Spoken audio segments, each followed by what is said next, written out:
Hello, Welcome to the Phantom Zone. With me this week is John Seiler. What? Sorry, I thought I was gonna be like the last person said, so I didn't have like a catchphrase queued up. Okay, so we'll come back. So we'll skip over you and say John Scott. Hi, I have nothing planned because it's been a long day. Yep. And Alan Muir. I am finally back. Yep. And we'll try this again. And John Seiler. You know what? This movement's ruined. You know what? I'll think of something next week. All right. So we have a couple of news stories that I've put in here. I don't think really anything else. Has kind of been a quiet week news-wise. What I've been looking at. Because I mean, like, you had that big convention in London for Marvel. And I think as the year goes further down, you'll start seeing like less and less kind of like big, huge mega announcement. Mm-hmm. It was actually like more of a big announcement week for the Batman live action than it was for anything else. Yeah, but most of that stuff is like still like loose, not really fully confirmed, I believe. Yeah. Yeah, so it's like all kind of up in the air. So the first thing, which I think John has mentioned like almost every issue, is about how long Shazam has been pushed back. It's now pushed back another 2 weeks. Yeah, I think it's like pretty fair at this point is to make a bet of like what's going to come out first, like the next issue of Shazam or the last issue of Doomsday Clock. Yeah, they're saying so right now.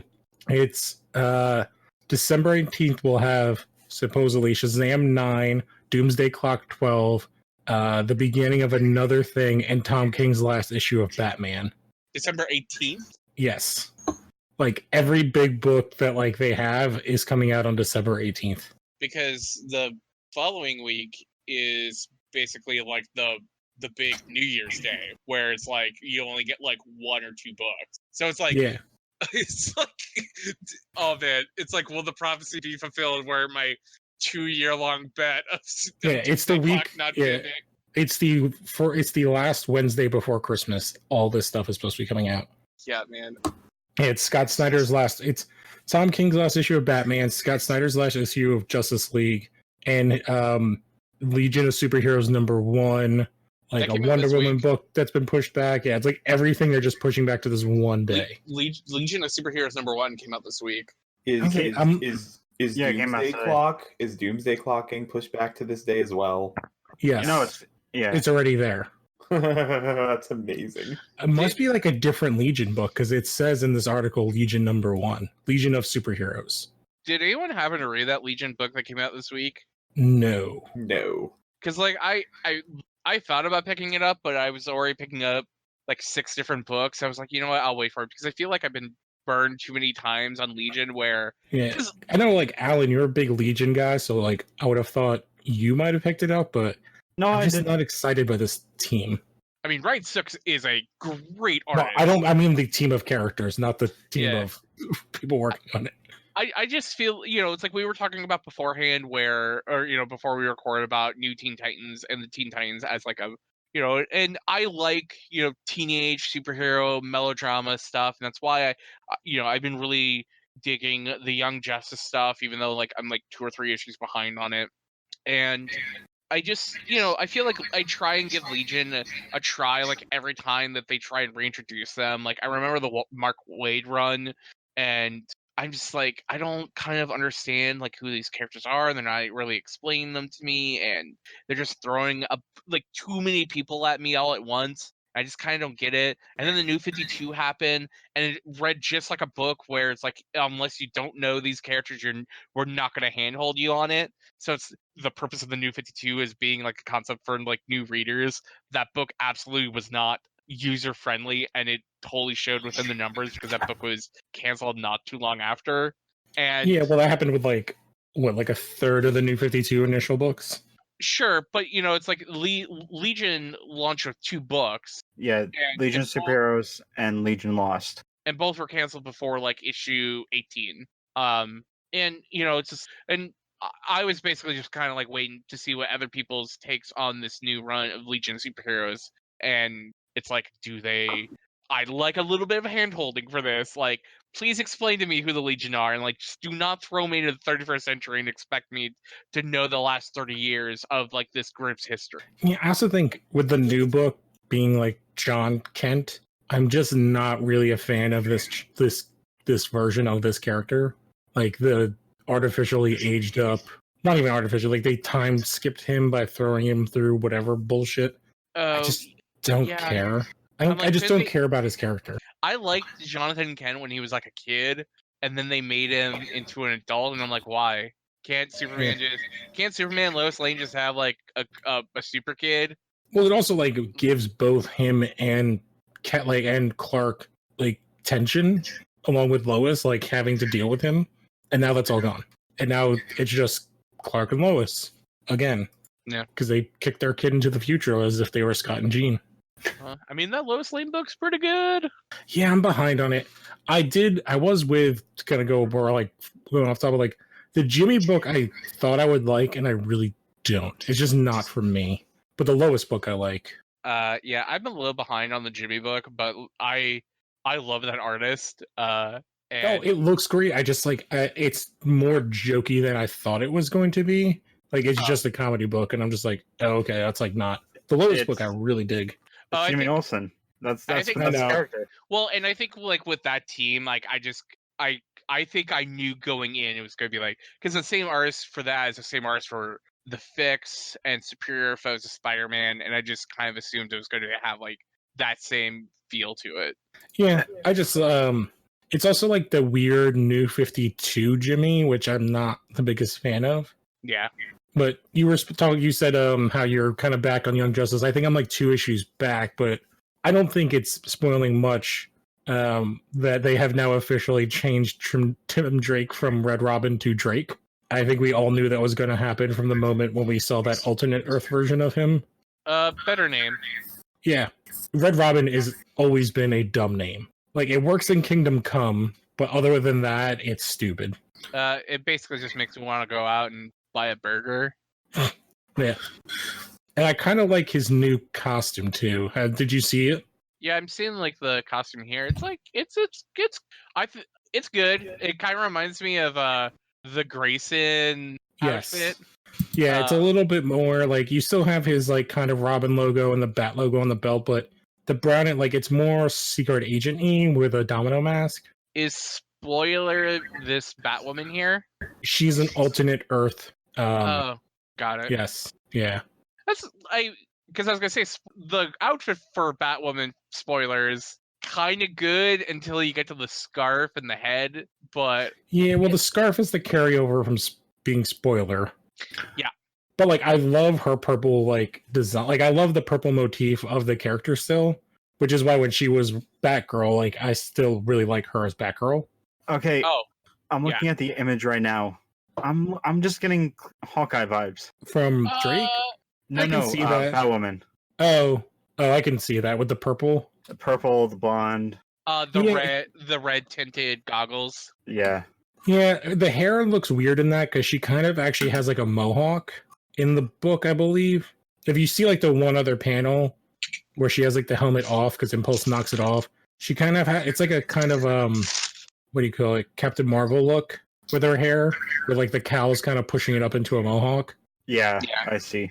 Yeah, I'm just a little behind on that book, but I'm actually, this is like one of the few things I'm really glad that they've changed with the Robins. And then the only other story I posted. Oh, sorry. Did you have something else, Al? Yeah. When it was actually when I was picking up my comics earlier, I mentioned the whole 5G, my whole 5G paranoia, and the comic book store owner. We talk about things like this almost every time we go there. He basically said it's DC hoping third time's the charm because bad sales or poor performance sales wise, and the only New 52 failed. The only reason Rebirth was any sort of good was Jeff Jons sort of co-opted it, or sort of like what's the word? Yeah, kind of like took over the writing for that, like the beginning part of that. Yeah, and despite like I mentioned that, I think it was Black Label in the story I posted, and he brought up the whole how Jeff Lemire was going to write Suicide Squad for Black Label, or was going to write Suicide Squad, but then we'll move to Black Label. What I'm trying to say basically is I am worried. Yeah, we talked about it a bit last week. I was trying to remember or trying to find. I believe somebody at DC, quote unquote, leaked like some sort of timeline that's in DiDio's office and trying to pull that up. The 4 generations. Yeah, so like I don't know. I think we talked about this a lot last week, and I was just like, I just don't care. Like, if it's a hard reboot, I will probably drop like I barely have any DC books I read anyway at this point. I will drop a bunch more. All the DC books I read are not. I feel not DC books. They're well, it's all the Young Animal books. It's all the Wonder Comics stuff, which I feel like are their own things and not predicated on the main continuity. And then Jimmy Olsen and Lois Lane, which again, I feel like they're their own things. They're not predicated again on the main storyline of the DCU. And certain things like the only big book I read. I'm trying to think. One is a miniseries, which is the Martian Manhunter one, and the other one's the next story I had on here, which is the Green Lantern, and that's like kind of its own thing too. And then everything else is like not in universe. It's like Sandman stuff or like the Black Label kind of Elseworld stuff. But I'm not sure if you saw this thing where like the first issue of Green Lantern and the Black Stars came out this week. And then so for the second issue, they are attacking Earth, and this is the Grant Morrison one. And Grant Morrison basically said, it's going to be my cruelest portrayal of Superman that I've ever done. And I just like, I'm kind of excited for it, even though like I hate evil Superman because it's so cliche. It's a very weird thing for him to say because I don't feel like he can do it. Well, no, I don't feel like Grant Morrison's ever written a Superman that's particularly cruel. Yeah, like All Star is not cruel at all. So when has he written one? Maybe it's a joke that we're not getting because we're not on enough mushrooms. But like, yeah, I don't know. I mean, technically, he did JLA Crisis on. Did he do? He didn't do. He did Final Crisis, right? He did Final Crisis. No, he did. I'm talking about the Earth, the alternate. Is like the Earth 3 Ultraman? Did he write? It was. Oh, Superman of the Three Worlds, where you have the Uberman. Is it the Uberman's the Nazi one, right? Yeah. Yeah. Crisis on Two Earths. That's what I was trying to remember. That's what. Yeah. Where it's like them and the Earth X guys. Yeah. So it'll be interesting. I don't know. Anything Grant Morrison does for the most part is awesome. And then we have like 2 Marvel stories, and I do want to talk about the X books. So you have this. I'm trying to see which one was the first one. Oh, the trailer for 2099. Yeah, they dropped a trailer for the upcoming. I guess they're doing a 2099 event, and they're bringing back Spider-Man 2099 to begin with. This was teased, I think, back in I think at Comic-Con this year. This 2099 event. Yeah, I don't know. I remember liking 2099, but then only Spider-Man. Like I remember, I think I read they did a Punisher 2099 back in the day, didn't they? They did, yeah. It was like 3 characters. I was like, Spider-Man, Punisher, was it Ghost Rider? The other one that was like fondly more remembered, other than the Spider-Man 2099 book, was Doom. Like I remember people really liked that Doom book. Okay, I believe it was Warren Ellis. It seems like the Doctor Doom is going to be the villain here, and it's going to be written by Nick Spencer. Ooh. Oh. Who I believe did a run on Captain America. He's currently writing. He did Captain America. He's currently writing Amazing Spider-Man. And he nearly just made the world or the comics world explode with Secret Empire. That's why that name sounds so familiar to me. Yeah, which I think in hindsight, like I've gone back and like took a look at Secret Empire, and I think it's good. I just think that they advertised it in the dumbest goddamn way possible, and then they backpedaled like so hard on all their statements. I mean, like also not to get like super I don't know what political about, but it's like the idea of that book came out after a post-election world, and the very last thing I wanted to read as a reader was Captain America being a not a Nazi, but totally being a Nazi, and I'm like, this is not what I want. That is and it'll be my only complaint to talk about is like, and I've only seen the first episode is of like the Watchmen show, and that's kind of my only thing. Where I was like, the part of it with like the race stuff, I'm like, I get it, but I don't really need that right now. And I wish that they went a different route, but like it's still a really good show. Oh, I mean, like, I'm not surprised about any of that because. I'm not surprised. I guess in my mind, to not go too far into like the TV stuff, like I feel like it's kind of easy in a weird way to go there. But I feel like that's just in line with like a lot of the politics of what Watchmen is. And yeah, but, I have to watch the other 2 episodes and like see how I feel more. But I was like, it looks gorgeous. Everything about it's gorgeous. I'm just like, I don't know if I needed that whole part of it, especially the intro. Oh, with in Tulsa. Mm-hmm. Well, That was just me. when it was like the show was announced, when the show was announced, it was or Damon Lindelof came out right out and said, "This is Watchmen in Trump's America." Yeah, I get that. I really do get that. I just also, I don't know, it's just me. It's kind of like I was just trying to connect to what John was saying. Mhm. So let's go to the last kind of news thing we have. So John, you shared that they are doing a Scott and Cassie Lang. This is like a mini, or is it like a one-off? So there's that Ant-Man mini that Zeb Wells is writing. I think it's Ant-Man World Tour that we were talking about a couple weeks ago, or it Mhm. could have been last week. Like it's like all these weeks are just blending into one another. But it was announced that Ant-Man #1 will be written by Zeb Wells with art by Dylan Burnett.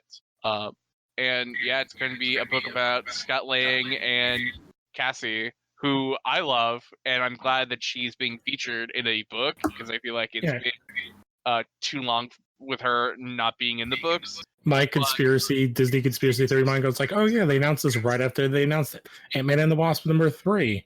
When then Well- post Endgame, guess who got aged up? Yeah, well, and that was the Hint, thing I was like, wink, wink. but like that's the thing I was like most excited about was like having an older Cassie. I'm like, oh shit, Doug, are we gonna get Young Avengers? Because that's what I want It's- right now. I feel like I think everyone's gonna talk. I feel like that's where they're going, and it makes too much sense. Between her, you have what movie did they say she's going to be, or movie or TV show from Captain Marvel, the daughter? Oh, Miss Marvel. Yeah, she's That's 'cause we have- WandaVision. yeah, she's going to be, what's her name, Monica Rambeau. Yeah. Monica. Yeah, she's going to be in that, and then yeah, you have Ms. Marvel. Like they're definitely setting up Young Avengers. But for what it sounds like, instead of going by stature, which she is historically gone by, she'll don a new code name called Stinger, which is like not a bad name. No, but I like that she's wearing like a kind of wasp-like outfit. It kind of goes, which again, maybe this. I feel like we've talked about a bunch of like this is what Marvel's comics have become in a lot of ways. It's like, oh, testing ground. Maybe people will like this, and then in 4 or 5 years, this will be a movie. Probably less than that. Mm-hmm. Or maybe she'll get her own TV show. But yeah, Maybe she'll show up as Stinger. yeah, that was my thought. Is I was like, oh, like her being Goliath. What was it? So stature. Like it's not really a great name. Doesn't fit the motif of the other characters. Stinger fits it better. I think they could have done a different flying insect name. I'm trying to think of.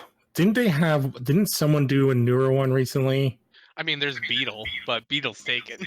No. But I mean, like she could have been like Hornet. Is there a Hornet in the Marvel universe? There is a Hornet. He is part of the Slingers. Oh god damn it! Because I was like, there's a Yellow Jacket. There's a Wasp. Yeah, I don't think you want to be Yellow Jacket. No, I'm trying to think what other like flying like she could be Mosquito. I like That's a Stinger terrible. more. Yeah, I know. Just find like, okay, what bug flies? Yeah, I was like, what bug flies that also has like a stinger on it? It's like we use them all. Or they're just gonna be like Dragonfly. Why Dragonfly? It just sounds cooler. Dragonfly would actually not be bad, but I feel like people would give it shit that it should be like an Asian character when dragonflies aren't that. I don't know. Maybe that's just how I read that name. All right. Can we talk about the 2 X books that came out this week real quick? So- Yeah, I could talk about that. Did anybody besides me and John Seiler read them? I did not. I haven't read any of the X books yet. Okay. We won't go like too spoilery, but I think I want to talk about X-Force first. Yeah, which 'cause one? Because X-Force was like the one I was like least excited about of all of the new books. See, it was the one I was more excited, besides X-Men, one I was more excited about. And I think it starts off real interesting, very Court of Owls looking group. Although this guy has the, what is it, a peacock arm thing going on.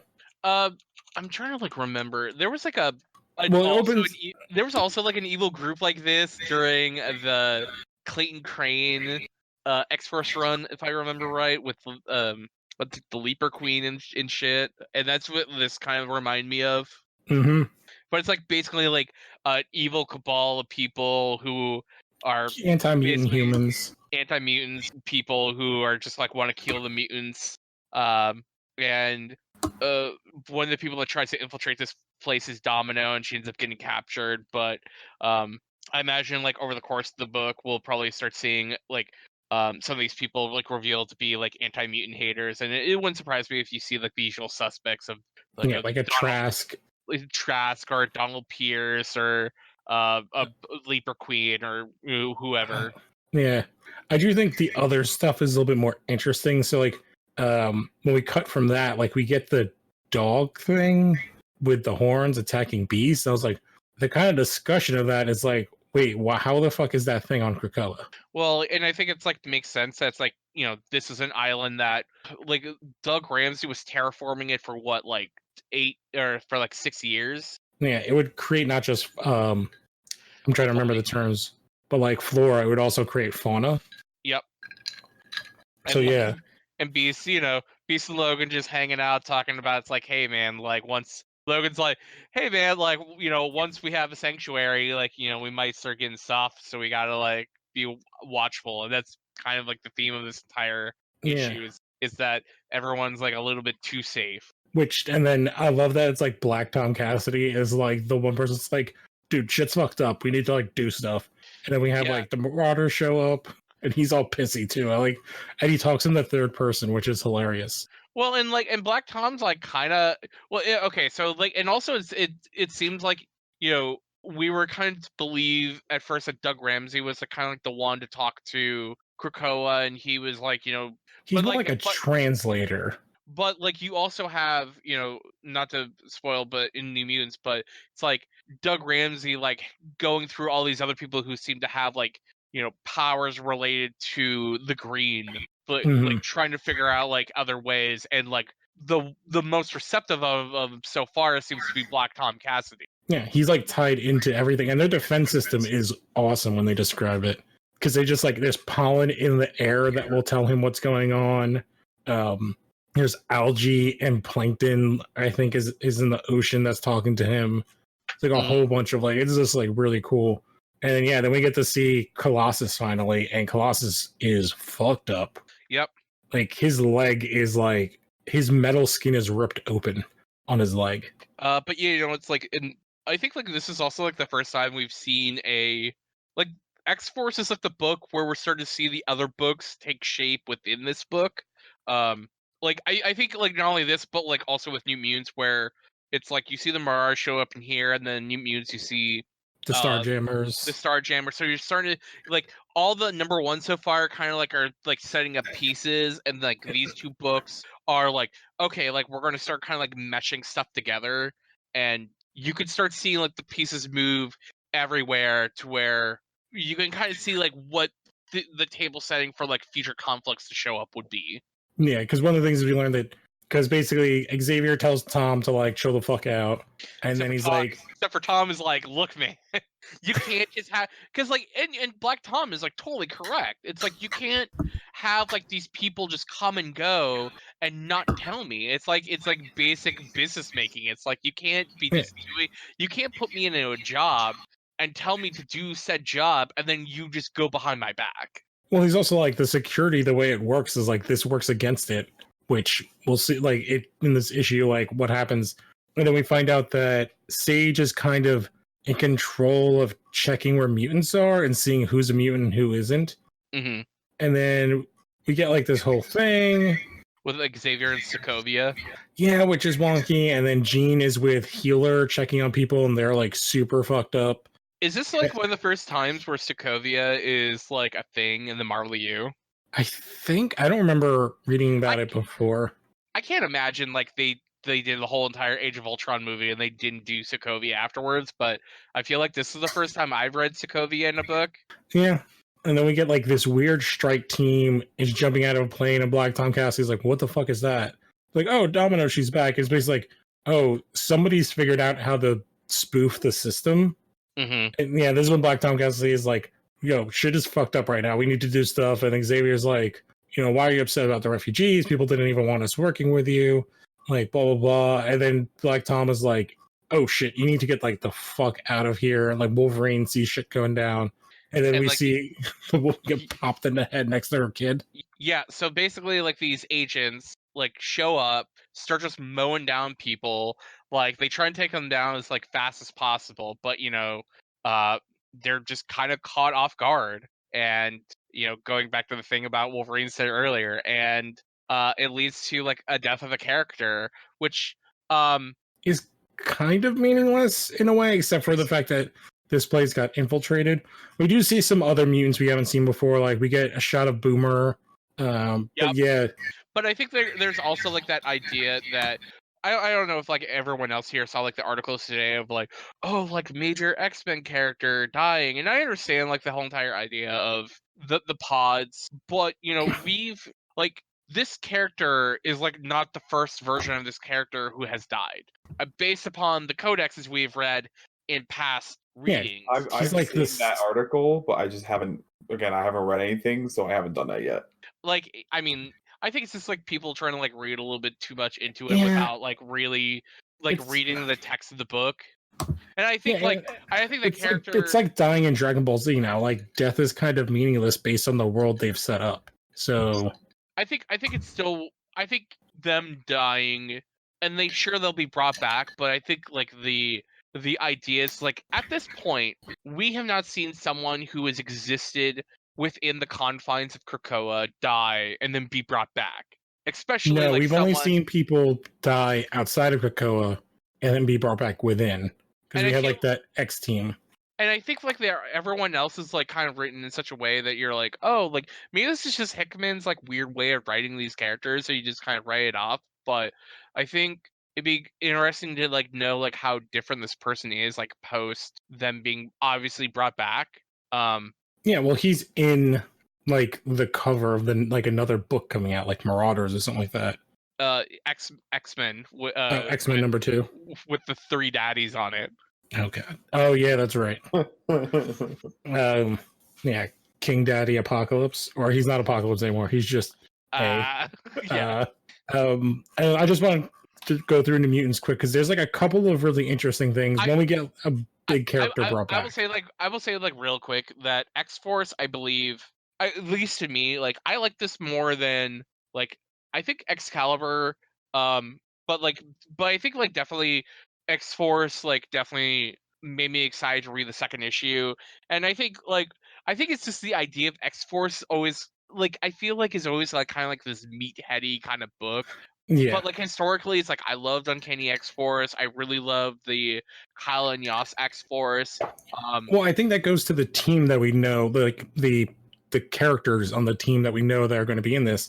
Like having Beast and Domino on there means it's not really going to be meatheady. Yeah, and I was a little sad we didn't get to see Quentin Quire in the book, even though he's clearly on the cover as a member of this team.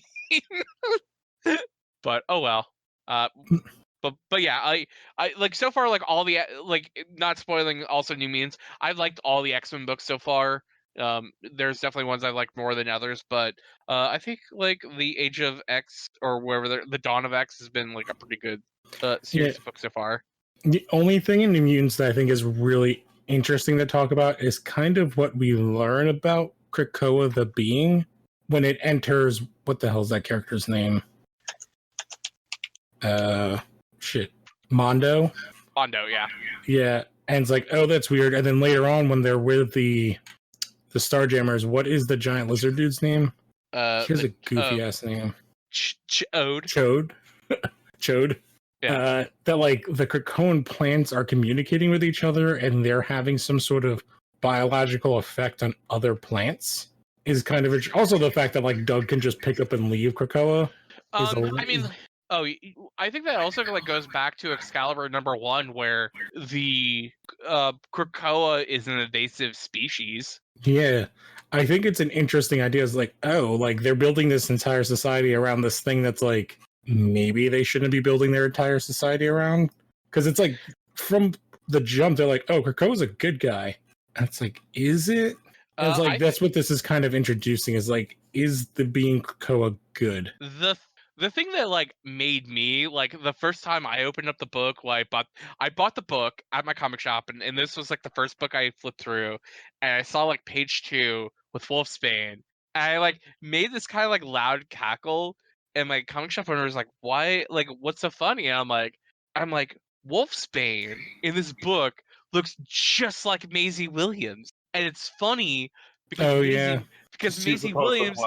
She's playing Wolfsbane in that New Mutants movie that's never coming out. That she filmed 2 years ago, at least at this point. Oh, at least no. I think at this point she probably filmed it like 3 years ago, and it's like because it's like 2 years past when it was supposed to come out, isn't it? At this point, yes. Well, its initial release date, yes. Which, by the way, like I'm also like someone who like wants that movie to come out so badly, not because I want to see it as a train wreck. I legit want to see this movie. Like I hope it's good.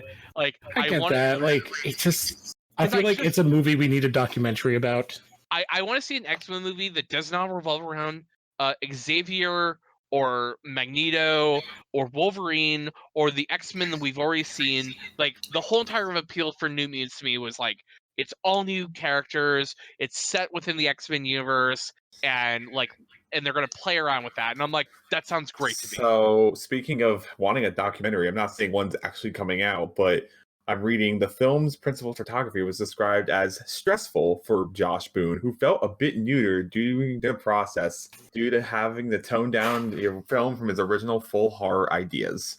Oh yeah, that was like very like he like as bad as I'm trying to think what movie like everything said like it was as bad as what Fox did with Trank. Just Trank like he was not as big of a douche as Trank. Like when it came like he was not like the problem that Trank was off the set. But like Fox was that bad with him. God. Well, we'll see what happened when April 3rd, 2020 comes and if it decides to come out. Have they even said if they're doing it theatrically or are they just dumping it on the app? I assume it's going to show up on Disney Plus at some point. Would it show up on Disney Plus or would it show up on Hulu? I assume it doesn't make a difference. Disney owns both at this point. Although this comic had my favorite shot. I shared it on the Phantom Zone group with Magic with the coffee that they made. Yes, I saw that. Yeah, Magic is great in this book. She's awesome. Like I love her. I love when she reacts to. I don't remember any Starjammers names, but like the pirate dude, the one with the metal arm, like their entire thing is great. Yeah, I think it's Raza. Isn't that? Yeah, I just remember because like I had like all of these toys. Like yeah, it's the ponytail guy with pointy ears and the Kano eye, and then Cat Lady, and then Hezbollah is Skunk Lady. Oh, she's a skunk. That's right. Also, is her name actually Hezbollah? Because that's like the name. Isn't that a terrorist group? Her name is Hepzibah. Hepzibah. Okay. But yeah, this current New Mutants team is Karma, Wolfsbane, Mondo, Cypher, Mirage, Sunspots, Chamber, and Magic. And I like miss Chamber a lot, and I'm like very excited to see him back in a book like this. I thought he was like pretty cool. The art was like really nice. It kind of reminds me of Bill Sienkiewicz in a lot of ways. Yeah, it was cool. It was like I do like how each book is like looks visually very different.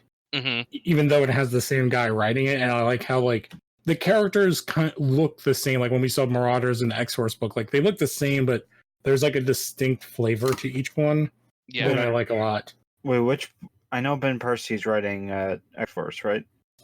Yeah. Which books are is just him and Hickman doing the rest? Yeah, Hickman's like the main writer for like everything, isn't he? No, so the writer for New Mutants is Ed Brinson and Hickman. Yeah, he did. He took over for. All right, so he did Iron Fist took over on that Old Man Logan book. Yeah. And then Tini Howard's doing Excalibur. Hickman's doing X-Men. I forgot who's doing Marauders. I think it's Jerry Dugan. Because I think the only other one that Hickman's like main doing is shit. What is it? The one that they like just announced, the Moira one, is like his book. He's doing Moira X, and then he's doing the giant size X-Men with Jean Grey and Emma Frost. He's at least doing the first issue of that. Oh yeah, I like this idea that like they have like kind of like a core, at least like one guy kind of like steering the boat of this.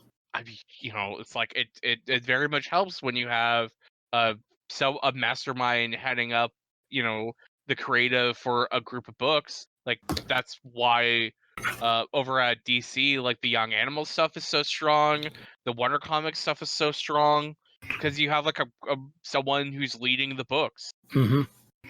All right. So, by the way, did you happen to know what this chapter of this book of New Mutants was called? No, but I didn't know it had like a chapter title or whatever. Yeah, it's New Mutants issue 1, the Sextant. Oh, the Sextant. Which a sextant, for people who don't know, is a device that's used in astronomy to tell the difference between the distance between stars. Yeah, it was used in like ancient shipping, which by the way, sailing. Which, by the way, I didn't know that had a name. So it's like one of those things. I read issue 1, the Sextant, and my eyes just bugged out. I was like, the what? Mm-hmm. All right, so now I think we can start our week 1 of us rereading and talking about Crisis on Infinite Earths. So, at the end of this month, we will have the CW doing the beginning of their big crossover. Although if you've watched any of the shows, it's kind of already started. It's kind of Arrow already. Yeah, every episode of Arrow is basically part of it, and then Flash, the first episode. Actually, both the first couple episodes have tied in as well. But Flash and Arrow is the main ones that have tied all together. Yeah, which makes sense as Arrow is kind of one is ending, but it's also kind of, I don't even know how to say it because Batman's not. There's a book where Batman's barely involved, which is funny since he's been that kind of a character. But but we did get the kind of reveal of one of the main characters in Crisis on Arrow. So we don't need to go page by page on the first issues, but who here has read it before? I read it for the second time a couple months ago. I read it for the first time back in August, I believe. Yeah, it was this past summer was my first time because I wanted to buy it because I knew Crisis was happening with the Arrowverse. It was exactly why I bought it too. I have never read it. Oh, because I honestly those books always felt like Crisis on Infinite Earth seems like a very dense book. Oh, yes, it is. Yes. Yes. It also came out, so I'll go through the things, and then John Scott, you can give us a summary, and then we can kind of poke at things when we want to talk about them. So, Crisis on Infinite Earths, written by Marv Wolfman, pencilers George Perez, very famous guys. The taglines worlds will live, worlds will die, and the universe will never be the same.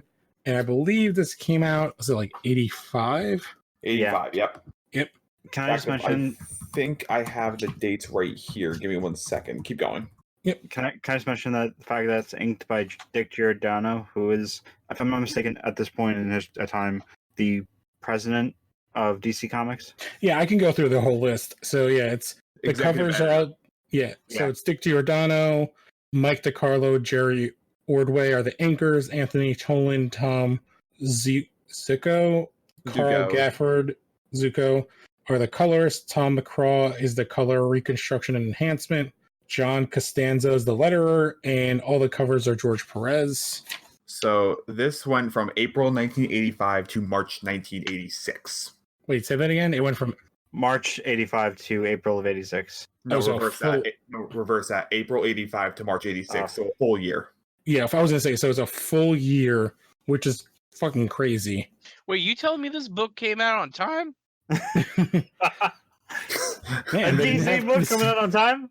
and they had to actually draw this. As none of this was there was an email.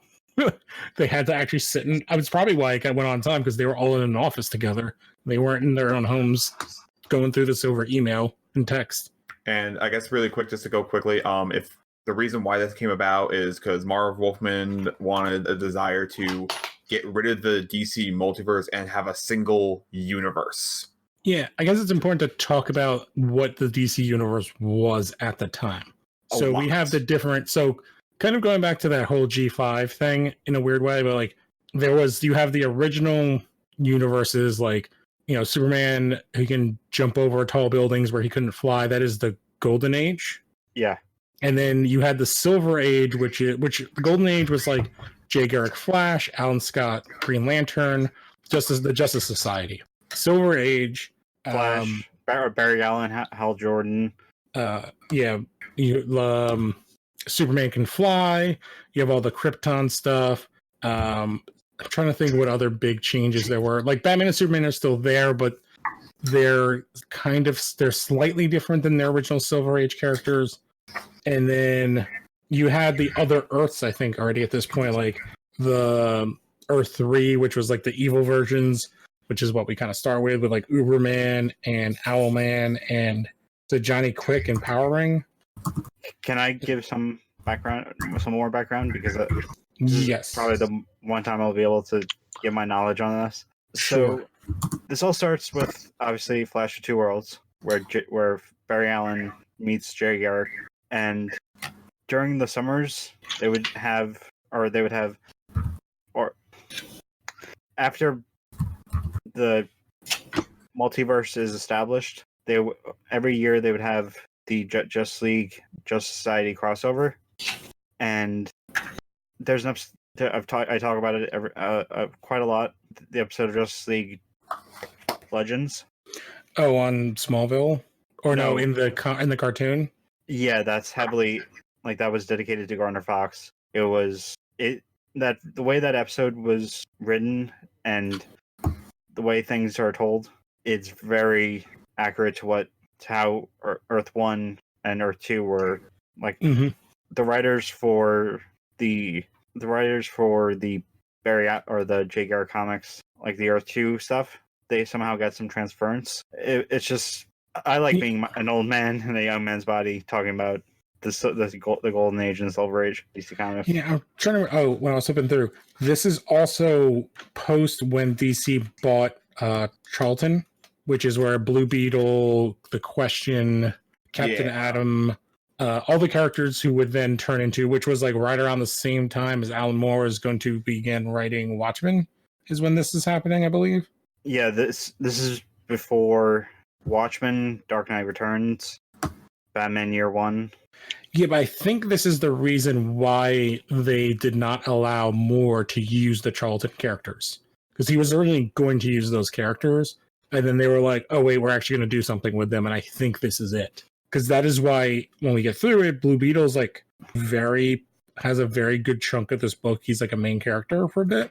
And then he gets, a year after this is over, he gets Justice League International. Yes, and then he gets killed by Maxwell Lord. But all right, so that's kind of the world. To be fair, that happens like 20 years later. I know. I was joking. I'm like, that's like kind of the most famous Blue Beetle thing, besides him being best friends and awesome team with Booster Gold. I agree with that. I mean, I think it's like also because we're like not old enough to kind of appreciate those JLI comics when they're in like their prime, and I think that's why the impact of Blue Beetle being shot in the face is like so impactful for so many people, because it's like you experience like that bromance between him and Booster Gold in like those JLI comics. Mm-hmm. They even carried it over. I mean, not the shooting, getting shot in the face on Batman Brave and the Bold with. Oh yeah, well they were like, what's his name that does the Arrowverse? Not Guggenheim, the other guy. Berlanti. Yeah, Berlanti was trying to do a blue and gold show for forever. He tried to do it on Sci-Fi Network, and then tried to do a movie, and they just never wanted to do it. All right, so that's kind of the world we come in. There's only like one other thing, but we're not going to get to it, I don't think, in these first couple of issues. And it's about like the Flash because I believe he had like been accused of murder or actually murdered someone at this point. Yeah, the Eobard Thawne for after he killed Iris. Okay, well, But now we then- solved that. But then this is in between that whole story of that, and then Iris being alive in the future, and Barry going to the future to live with Iris. Okay, so John Scott, why don't you break us down? Do you have each summary by issue?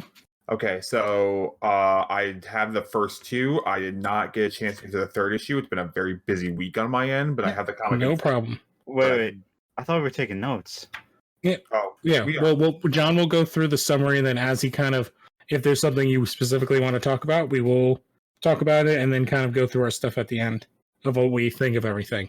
All right, so John, why don't you start us off with the summary? All right. I guess of the first issue. All right. So this is just summarizing the entire issue.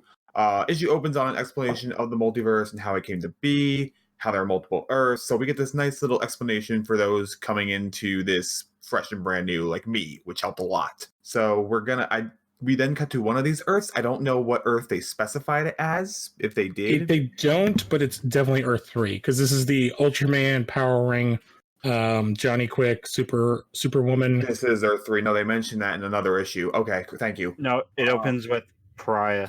Yeah, it opens with Pariah, but he is on Earth 3. Well, no, that's what I was getting to. Yeah, as a mysterious, like for me, it looked like white, but as a white particle begins to eliminate this Earth entirely. Throughout the destruction, we see a man wearing, to me, one of the stupidest looking costumes ever, wailing at the destruction surrounding him. It becomes apparent that he's witnessed this before, and as he readies himself to die from this white particle, he vanishes. And as this is going on, we see on this Earth, the roles are reversed with bad guys like Luthor becoming good guys, and good guys like Superman and Green Lantern, or Ultraman and Power Ring, because originality is definitely not dead, are evil. I already have a something I want to chime in. Okay. God damn it, Jeff Johns. Because this immediately brought back the memories I tried to repress with Forever Evil. Oh, God. I haven't even read that one. Is that bad? Yeah, that was the New 52. That was like their first Earth big 3. event. Yeah. Ooh, okay. And Alexander Luthor, or Lex Luthor, he wasn't a good guy. No, he was their version of Shazam. No, he had taken their power, or he was taking their powers one by one. Yeah, it was goofy and bad, but all right, let's I'm continue, because sorry. we get to a main point of the thing coming up. Yes, I'm coming up to that right now. First off, I just want to point out Power Ring's a really stupid fucking name, but that's just me. Yes. Anyway, while everyone's I love Power Ring, by the way. Yeah. I love like the whole entire thing that like the ring is like this parasitic thing, and Yeah. He's like, oh god, I don't want to do this. He's a pathetic little man. That's the good thing. Like the character is awesome. The name is dumb. That's what I'm going with. the whole crime syndicate. I love, like, Johnny Quick. I love him. I love Johnny Quick. I love Ultraman, especially in the cartoon. I can't remember is it the Presidents to Earth where they make him like mafioso, like as if he was like from like Sopranos. Mm-hmm. They're so ridiculous. But yes, continue, John. All right, okay. So everyone's teaming up to stop these natural disasters, like fires erupting, waves coming in, earthquakes, etc. Everyone's teaming up to stop these natural disasters because of the cosmic wave. We see Lex Luthor and his wife Lois, decide to send their young son, Alex, to another Earth in a really cool scene that feels eerily similar to another superhero's origins. Yes, I actually love that parallel, and I think it's a brilliant move. It is. It's honestly, I remember reading it for the first time, I'm like, I remember thinking it was just the coolest thing ever. And it's just this really nice little reverse of it, where it's Lex Luthor sending his child. Lex being the Jor-El kind of character. Okay, only Lou and I are gonna get this, but Lou, is it me, or did Alexander Luthor look a lot like Lionel? At least facial hair wise. Oh yeah, because he's rocking like a very Green Arrow-esque like oh my god, I can't remember what that kind of beard is. He has like a goatee, but he has a very, very hipster mustache where the ends are curled up. I also want to say he's also kind of designed very much like Adam Strange, like his costume and his rocket pack. which I like all of these things. I feel like there's a lot of Kirby-esque design work in a lot of these characters that are newer. But yes. I'll get to that artwork in a second. I have a whole bunch of mini notes that we can definitely point out, but the artwork here is stunning. But yeah, me and John were mentioning it. We were talking about it before we started recording. All right, so elsewhere, Ultraman and Power Rang lament on the irony that their final moments are spent saving the people they've terrorized, which is kind of a neat little bitter irony sort of thing. When suddenly Pariah appears, as Power Ring threatens to kill him, Pariah laments that it is not him who causes such destruction. And as the white wave gets closer and Pariah disappears, everyone disintegrates, a small pod heads to another universe, and Earth 3 is suddenly no more. In the next page, Alex's pod lands on Earth 1, specifically on top of the Justice League of America's watchtower, which has been abandoned. On another satellite, we see a mysterious figure talk to Lila, aka Harbinger. Can't say that name right. The voice tells Harbinger it is time to recruit those worthy of facing this crisis, both hero and villain. Among those recruited are King Solivar of Gorilla City, Dawnstar of the Legion of Superheroes, Firebrand of 1940's Earth 2, the Blue Beetle, this one being Ted Kord, Superman of Earth 2, Firestorm and Killer Frost, which have a great scene I want to get to in a moment, Simon, and Psycho Pirate. I'm going to stop here for a second. By the way, why in the fuck would you recruit a guy with the name Psycho in his name? Because Psycho Pirate is the best character. Yeah, he also has like one of the most powerful power sets in all of comic creation. No, I agree, but I don't get. Regardless of his powers, it's like, Psycho. Yeah. He's got a great design. Me. Yeah. Well, the thing is, if we go through, so like Solivar, he's king of Gorilla City. Dawnstar, I had no memories. He's from Legion, so she's basically like a hawk person, I guess. I don't really get her powers. And then Firebrand is like I don't know, she's like a pyromancer. And then Blue Beetle is kind of like a dorky Batman. And yet Psycho Pirate's powers that like whatever emotion he tells you to feel, you feel. Period. And it's a cool power. It's just it's me making stupid little comments like this. That's all. Yes. I think like also you're downplaying the name of Psycho and not uplifting that he's also a psychotic pirate. Yes. Well, yeah, because she busts him out of Arkham, I believe, right? Or do they not say where he is? He's in a mental institution. He's in some kind of mental institution. But I do want to point out that while she's out recruiting people, Harbinger does get possessed by a sinister shadow-like figure as laughter is heard. Yes, that is when she is recruiting the final member, which is Orion. Yes, from Atlantis. Yes, so he is actually the original king of Atlantis, and he is the one who sinks it. Oh, that's cool. And he is also so he was in the comics way back in the day. So he's the ancestor, although depending on your retcon, but he's supposed to be the ancestor of Arthur. And he was he is from the time period where Naboo is also from, of like the helm of Dr. Fate. Like he is an original sorcerer of the world. Okay. Yes. So he is like, he's like one of the most powerful beings in like the story, which is kind of funny because I don't remember him getting used a whole lot. In this one, no, he wasn't used a whole lot. I'm almost done with this first issue summary. All right. Just speaking of characters that don't get used, have the roster for this entire event. Yes. Yeah. Yeah. So I think so. Right after that, John, I think is where. All right. So after this, so speaking of like shadowy figures, we literally fight shadowy figures. In fact, an entire army of them attacks Harbinger's ship, and our heroes and villains fend themselves against these shadow figures in this really cool. I think it's like. It's either that or the heroes all teaming up, like one-page spread. Yes, there's a couple other. I'm trying to remember this one. Oh, I've got a list of all the characters. Yeah, because there's also Geoforce, like Cyborg, Obsidian. Obsidian. What is the guy with the goofy head? Ew, Geoforce. Simon? Not Simon. The other one that has like a Galactus head. Oh, Dr. Polaris. Oh yeah, that's who I'm thinking of. Dr. Polaris. Yeah, and the design again, we'll get to it, but like they're in the ship, and they're attacked by shadows. Sorry, I interrupted. No, you're good. I'm literally ending this right now. The issue ends with a mysterious figure being revealed to be the Monitor after a blinding mysterious light envelops the room. and he tells the assembled heroes that their universes are about to die, Yeah, which is awesome. which is a great way to end it. Do you think like also it's like if he showed up and he's like, "Hey, your universe is about to get fucked," would have like the same impact? Now, here's this whole thing. There's something that I want to mention. There's this whole Killer Frost Firestorm, like little like it's Oh, with the for Psycho laughs. Pirate? Yes. Yeah. Here's the thing, though. What if like Ronnie Raymond in the Arrowverse in the crossover somehow comes back from another Earth and he still is Firestorm? Well, they did it once before years ago when Well, they first went to Earth 2. Yeah. I'm talking. No, absolutely. But I'm talking about like they He's- bring him back.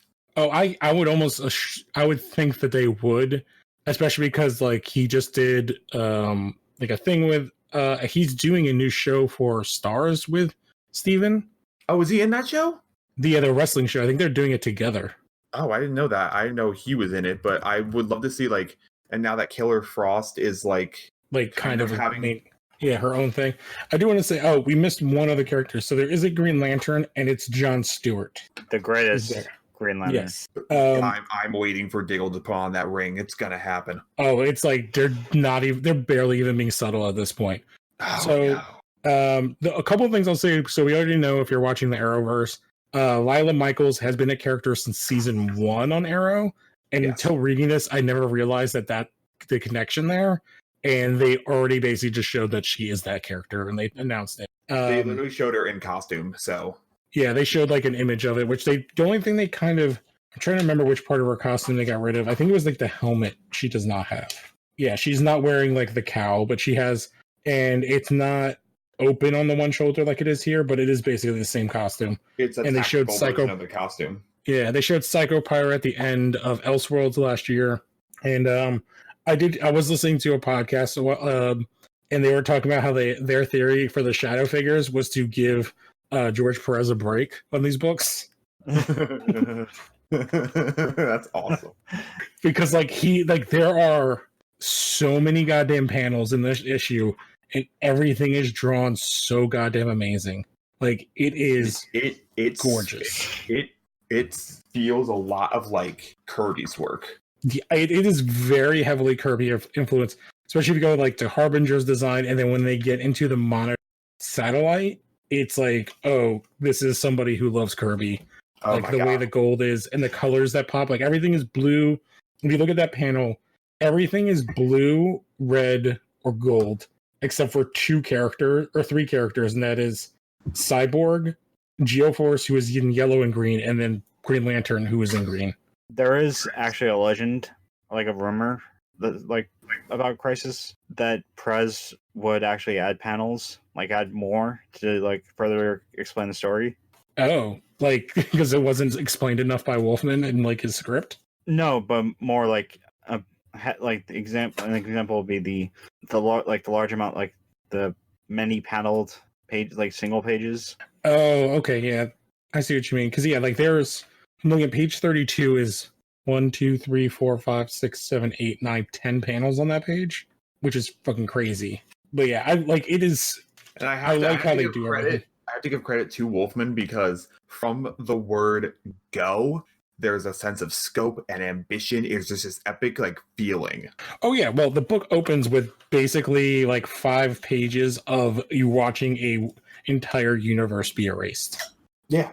Which is fucking like you're immediately like, oh, you're introduced to Pariah, you're introduced to the scale of the problem, and you see a world's version of Superman, Flash, Green Lantern, Batman, and Wonder Woman do nothing against it. Yeah. So yeah, you're right. And then the scale of like picking all these other characters off is awesome. I would like to say, so Siler, as a first time reader, what were your initial thoughts on it? I was kind of hoping it wouldn't get to this point, but I've been like super busy with work because we have 2 conventions coming up, and I was just, I actually have not read them yet. Oh, okay. All right. It's like one of those things where not to peel behind the veil, but I had multiple deadlines I had to meet, and It's all right. Hey, That's fine. I once told Lou I couldn't do an episode of Smallville Chronicles because I was busy with something, and he said it's okay. Podcasts are for fun. If Exactly. if this actually if I could make myself seem pretty worthless about this whole entire situation, I have a Pokemon TCG regional coming up this Saturday that I've been practicing for like the last 2 weeks. So Okay. if that does not make me sound like the biggest nerd in this entire conversation. No, Like- it's not. It doesn't make you the biggest nerd. You know what would it make you? If you're going to a Yu-Gi-Oh tournament and you bring a dual disc. Yeah, I feel attacked. I feel attacked. I don't know. by this. If you were to wear like a Pokemon on your shoulder, like a stuffed one, yeah. that would be I- pretty bad too. Dressed like Red from the games. Honestly, like I've shown up and like okay, sorry to like tangent on this, but basically this is like a 700-person tournament. I've played against people at like these major tournaments like this who bring like their own like stuffed animal, whatever, like Partner. on partner, and they like put it next to them, and they like and they have like all the gear, and they have like whatever, and I beat them because it's like Do you make fun of them while you do it? I don't, Okay. Do you I beat put on them? I beat them. I put on my hand like, "Hey, good game," and they go, "Ooh, good game." And they pick up everything and they. Well, My- it's because they didn't have the power of God and anime on their side. They do not. But yeah, I actually was like planning to like read the next six issues like while I'm like All right. at this tournament. But yeah, All right. So sorry for the next the call out. It's okay because while you're saying that's like how fun, at least to me, I was like, if I was like wearing like a oh my god, I'm blanking on the camera.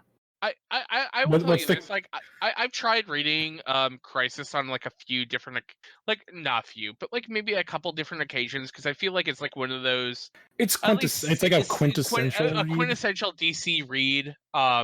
But it's like one of those things where it's like Sandman. I feel is Oh, dude, I try it every couple of years and I get like And I had- halfway through. I got a coupon from Emerald City 2 years ago where I got every issue of Sandman for free. Like it That's just amazing. because I went to like a Vertigo panel and I was just like, hey, all these Young Animal books are ending. Is Young Animal still going to be alive? And thankfully, it's still alive to this day. But they gave me a copy because like that was like the event where they announced all of the After Sandman books or Mhm. whatever the Sandman Presents books, and they were like, hey, to get you caught up, like here's all the Sandman books, and I've tried like It's that's dense. So like yeah. this is dense. That's like dense and nebulous, and there's a whole chunks of that are not necessary to the core plot. And I feel This like it's just like when I read Sandman, and it's just like it's not Crisis's fault, but I feel like the same kind of idea where I'm just like, Yeah, the difference is to kind of just talk about the book in general is like this is kind of like the grandfather of like the big crossover idea. Like this was the first like overarching crossover to change a universe that we've seen in the other Crisis books. Mostly it's like a DC thing, but like shit, what's the Flash one? Flashpoint. I'm trying to think of when Marvel has done it. yeah, except for like I don't think Flashpoint is very good. I definitely read that. Oh, that is a very hot take. But then again, I have like zero affinity for Barry Allen at all. Yeah, which is like a thing which we'll get into in this eventually into this book, because this is like one of the big things that we get into here is like this is like the Barry Allen book in many ways, which again will tie into the shows and stuff. Which like to kind of touch on like some of the stuff they've done in the show. So like we've in the first episode of Arrow, they didn't anybody cares. Spoilers, like we see an Earth destroyed. And it's kind of the same Earth, and it is almost perfectly done panel for panel, like the way it looks and the way it's the erasure, the way that they are erased is so compared to like Endgame where it's kind of like happening and people can kind of see what's happening. It is not like that. It is like, oh, there's this thing coming. What is going? Boop, and they're gone. Like they get hit by it and just disintegrate instantly. And did they do the whole thing with Pariah? Not yet. We know that he's coming. Well, no, there's a theory that he's a character, current character on The Flash. Which yes. character? Well, they have announced that it is Tom Cavanaugh is playing the character. We have not seen him in costume yet. I think they've shown us like a production thing of it. Why have I heard Tom Cavanaugh? He is Wells. You also know Tom Cavanaugh if you watch Scrubs. He's Zach Yes. Braff's brother. Or Ed. Yes, he's been around for forever. I mean, like I haven't watched like those. I haven't watched Flash in a long time, but yes, I know him being Harrison Wells, and I mean it's like he's already played like 4 different characters. So. Oh no, No, he's he's played that more. character like 15 different ways because they've had 2 or 3 councils of Wells. Yeah, so him being Pariah does not sound too. No, out it of makes the sense. ordinary. No, it's the perfect character to kind of tie that in, and Wait, they did have. Did you watch the most recent episode? I am like 1 or 2 episodes behind on Flash. Okay, I'm the also ending. behind. There's the ending to. They sort of tie in things with Nash Wells. Okay, yeah. So like, I would not say any more than that. To So that's all I'm gonna That's- say. The ending to the not the most recent episode, the last week's episode, and that's all I'm gonna say. yeah. Okay, so I think John. Oh, sorry. I was gonna say, I think what you were saying before about Pariah, we probably won't start seeing him. Remember how last year with Elseworlds they did like every single like ending right before the crossover had a little mini like post credits Yeah, scene that was the same thing.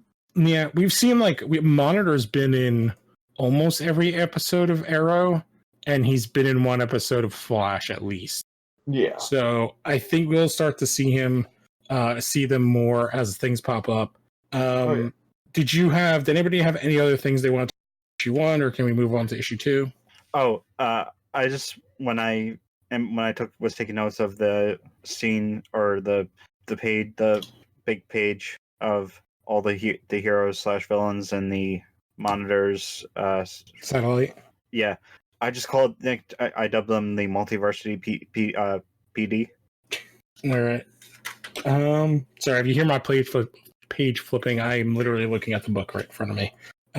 So why don't we start in issue 2? I was going to say episode 2, which is kind of just like a time jumping around to get us around. I have that more. summary too. Yeah. So why don't you hit us with that issue 2 summary?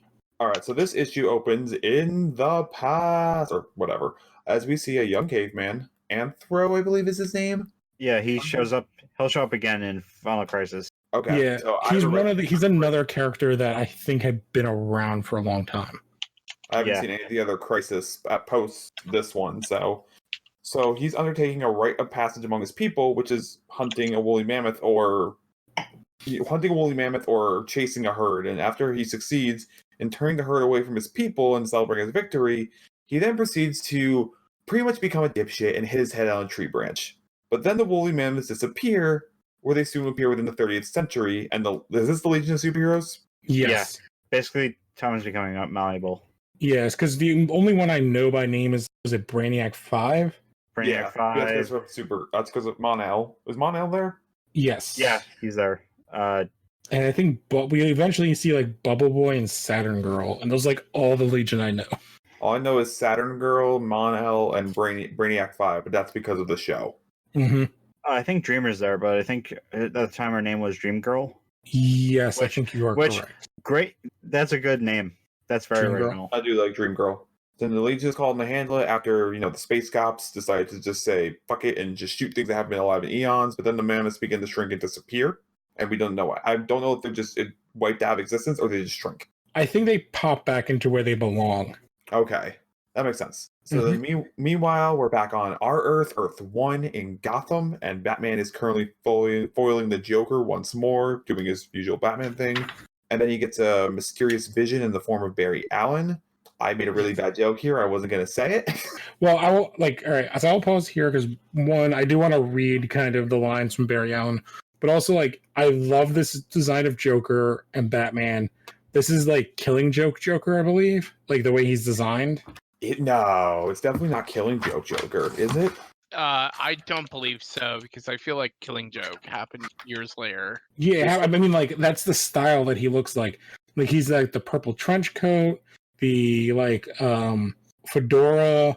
He has like kind of the purple pinstripe pants. I feel like that's just like the version of Batman or Joker that kind of existed within that area. Yeah, it's very that Denny O'Neil era. I was gonna say it's very Denny O'Neil. Who's the artist I'm thinking of? Neil Adams. Yeah, it's very, especially with the blue. So it's like that. It's the blue and gray Batman with the black and yellow symbol. Yeah, so Batman and Joker are basically battling, and out of goddamn nowhere. Wait, before you continue with Barry Allen's lines, can I just say Batman has one of the greatest one-liners I've ever heard in a comic? Oh, for sure. Only movie you'll ever make, Joker, is The Sequel to The Prisoner, and I don't mean that one in the village. Might be one of the best, like, just one-liner entrance lines I've ever heard in a superhero comic, and God bless him for it. We also get a Warner Brothers cameo. Oh, yes, we do. Actually, you're right. Oh, where's that? What are you talking about? It's when Joker's talking about making a movie, and he's like listing off directors. He's like Louis B. Mayer, Cecil B. DeMille, both the Warner Brothers, and me. Oh yeah, yeah. So basically, Joker and Batman are kind of doing this thing. Joker sprays Batman with his flower, and then we see a panel of Batman that could be taken into many different websites at this time period. Because he's covered in a. So basically, it's not like an acid; it's like a foam. Yeah. And Batman is covered in this white sticky foam. But then him and Joker look up, and basically, there's like this weird portal, and we have this. How would you describe? It's kind of like emaciated Barry. It appears and says, "Help me, help someone, anyone, please." And it was like the Flash, but he disappeared, and then Joker pulls a gun on him. He's like, "No fear, there's a speedster." And we get this kind of zoom in on Barry's eye, and Batman takes out the Joker, and Barry goes, "Please, can't you see the world? It's dying all around me. Iris." And then he's like, "Oh, that image." Batman's like, "That image isn't the Joker's doing. He wouldn't know about Barry's late wife, Iris." Now, do you think they'll do the late wife comment in the crossover? I don't think so. No, I think he'll say Iris to I don't know what character they'll have play Batman's part. Oliver. I don't know if it'll be Oliver, because we know, as we'll get into, like, there are Batmen. There is at least one Batman that is going to be in this. Oh yeah, the bearded Batman. Well, it's what's his name? It's Kevin Conroy. Yeah. But basically, Joker runs away, and then Batman goes, "Where are you, Flash? I can help rescue you." Flash responds, "Dying. The world is dying. Iris, dying. May already be dead. Save us, save us, save us." And as he's doing this, like, it's basically the same shot, but the Flash is disintegrating. Like, he goes from being emaciated to, like, kind of, his suit is torn, and he's, like, almost more skeletal, and then he kind of, like, disintegrates into, like, ashes. Another way to explain this is the Flash season 2 finale, when he summons the Time Remnant to basically or stop the multiverse from getting destroyed. Yeah, he's like kind of like, it's almost like the life is being sucked out of him, and finally he just turns to ashes. So yeah, it is. So from what I know, this is the first appearance of Barry since that murder of Eobard Thawne. And so this is, and again, this is like one of the most famous Barry Allen stories, or stories with Barry Allen. And I don't know, like, I guess when we get to it, like, I have feelings on it. I feel like, as someone who was reading, who like kind of got into DC Comics so like in the early 2000s, I feel like the fable of Barry Allen, like, this was his story. Like, there was no big, like, triumphant or like big, like, seminal Barry Allen comics before this point. It's like he shows up, he putts around for a little bit, and then he dies in Crisis for Wally West to be like the big hero going forward. Yes, which I guess is the big thing to say is, like, when we get to the end of this, Barry's dead for what, like 15 years? Longer. Yeah, it's like 20? No, like 20, 25. Yeah, he's dead until like after Final Crisis. Yeah. So he's dead about as long as like Jason Todd. Well, he doesn't really die. He becomes one. He sort of joins the Speed Force. Yeah. Yeah. But like he basically does. But all right. So now that that's kind of done, John, do you want to continue with the synopsis? Yeah, sure. All right. So give me 1 second. All right. So then we're back on the Monitor ship. The Monitor is explaining what's been happening across the universe to all the worlds. They're disintegrating. He's been testing every hero to make sure that they're ready.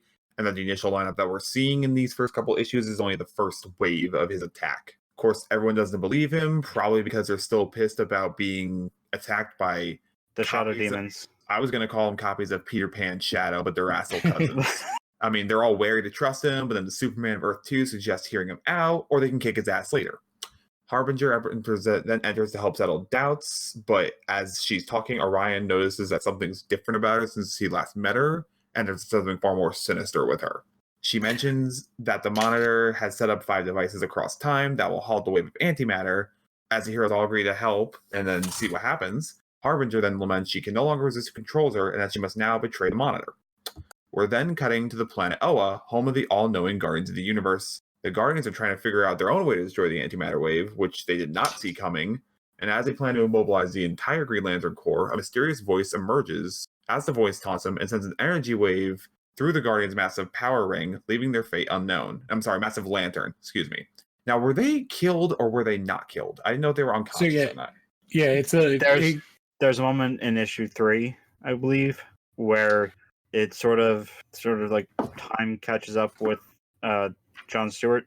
Okay. Yeah, I don't remember them that they actually got killed. They're just kind of taken out, and yeah, they attack the giant lanterns, the power battery. So it doesn't destroy them; it just kind of like screws with them and like kind of takes them out of commission. Basically, takes them off the playing field. Mm-hmm.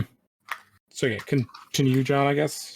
All right. So the voice taunts them, sends an energy wave out to through the lantern. Her fate's unknown.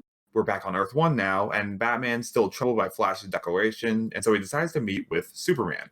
So as the two are discussing Flash's possible fate, dumb costume guy shows up again, but this time we have a name. His name is Pariah, and just as he is about to explain more, he disappears again, leaving the world's finest confused as shit. We then cut to I typed this really late last night, so if I'm seeming like really weird in my comments about it, it's because I typed this really late. The only thing I want to pause for is like Batman goes to meet Superman because he's like, I saw Barry. And that is like the impetus for their meeting. Oh, okay. Thank you. I have I forgot to. I didn't bring this up earlier, but I have an sort of Easter egg or a blink, blink and you miss it. The 5 eras is the 30s to 40s, 40s to 50s, 50s to 60s, 70s to 80s. Basically from 1935 to 1985. When did DC Comics start? 35.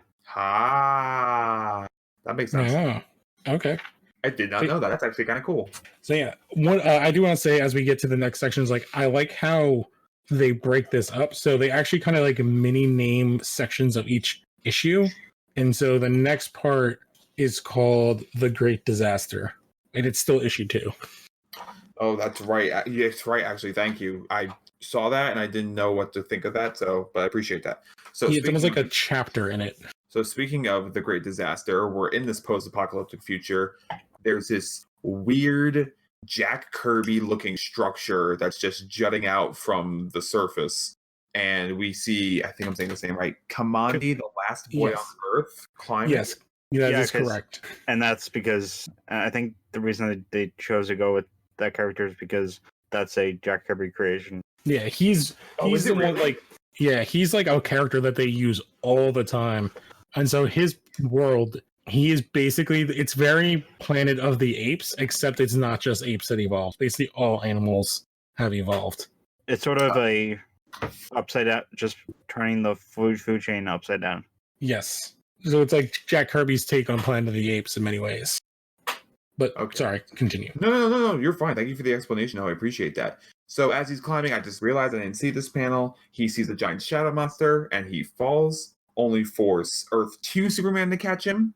And he confuses him for his own Superman. So I guess we're kind of on a 30th century Earth 1. Yes. All the time jumping now takes place all on Earth 1, just in different points in history. Okay. And so then he and Solivar have this like really nice little like back and forth. There's this really great line where they're talking and she's like, wait, are you one of like the hired killers? And she's like, no. He's like, no, I'm not even from your time period. Yeah, are you one of Dr. Dr. Simeon's hired like goons? He's like, I'm neither. I'm not even from this time period, so we're good. And they have a nice moment where he's like, I can see in your eyes that you're different from them. So we're fighting the shadow demons again. We're trying to protect the shadow beings and everything, and we're also getting this device started to stop the antimatter wave. And as they look on, the Harbinger watches from a distance, and she kind of like laughs, saying they have no choice and they'll never stop it. And then she goes to check on the boy Earth, which I think I mentioned last issue. They find Alexander Luthor, the child we saw that was sent off in the ship from Earth 3. Only now the boy has grown exponentially. Yeah, I would say he's now like 9-ish. I think I'd say 7 or not, 9, 10. Yeah, that was 9 or 10. Yeah, he's not a toddler, but he's not a teenager. He's like in that kind of just a little kid mode. Oh, John, you mentioned there's a big thing you kind of missed. Oh, yeah, go ahead. I'm sorry.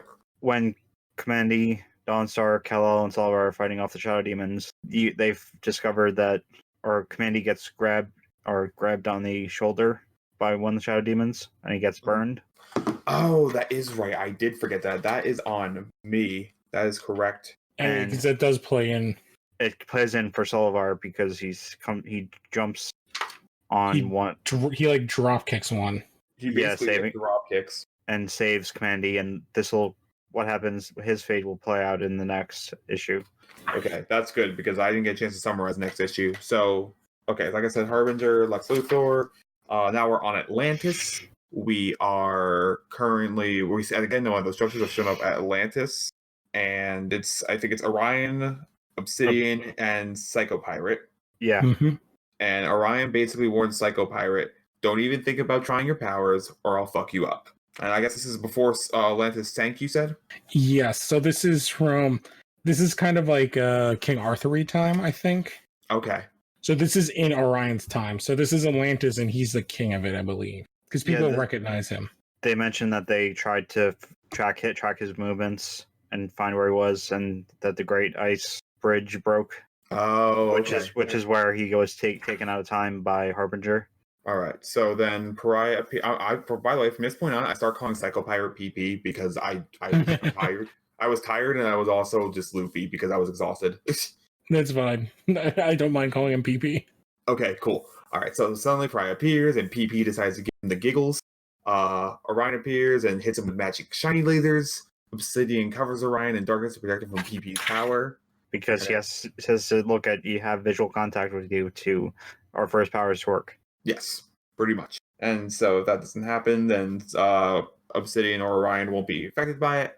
So then suddenly a pink beam envelops PP entirely, and he disappears. He suddenly finds himself in a black room, wondering where he is, and then a disembodied voice tells him that he is needed. Suddenly, a light fills the room and briefly takes away PP's face. And then immediately, he's like, well, my face got taken away, so I'm going to join your side because I'm a little bitch. I'm not wrong.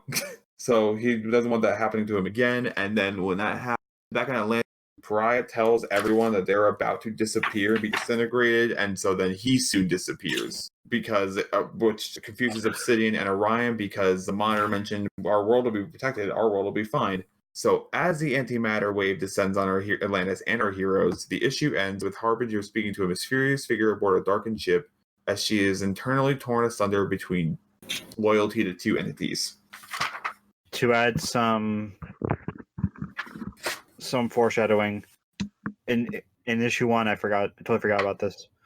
We get some exposition from the Monitor saying, I found you and raised you, and yeah, he basically says like I know you were going to betray me. Yes. So we do get Harbinger's entire like origin through this, which is she was a lone survivor on Earth 1. Something happened, Monitor saved her, and he's raised her since a little girl and imbued upon her these powers. So Lila can turn into the Harbinger, and in doing so, splits her into several, like, it's somehow like when she splits herself, she becomes powerful. very vague. But yes, he knows. It's kind of like he knows how the story is going to play out. So it's foreshadowing for what will happen. Oh, okay. I mean, I think this is a really good way to kind of establish more things going on. I mean, this is where I feel like it definitely starts to get more dense, like Siler was saying. Mm-hmm.